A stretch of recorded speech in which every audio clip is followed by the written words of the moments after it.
chu an chuan na in nu ba mui tham len ti lo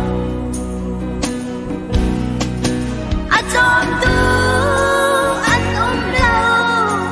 a kil con tu an ngai lo tak cha na ao thong chu na thai lo kanu ka pa o ti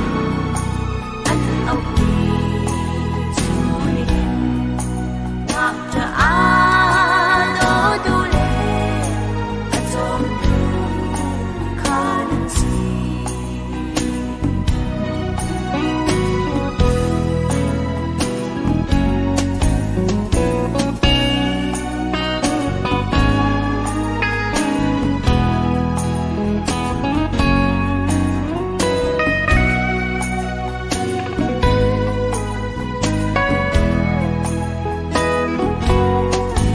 yang bai lung quay đi a nem tu ka pa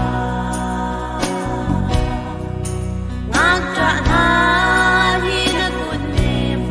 in shuai na lo nu le pa an ngai cha na nang pa chan hak ni lo si fa an rua zon a na si run in dem sham na a chom tu an lo a kil con tu an ngai lo ngak tra na ao thong chu na thai lo kanu ka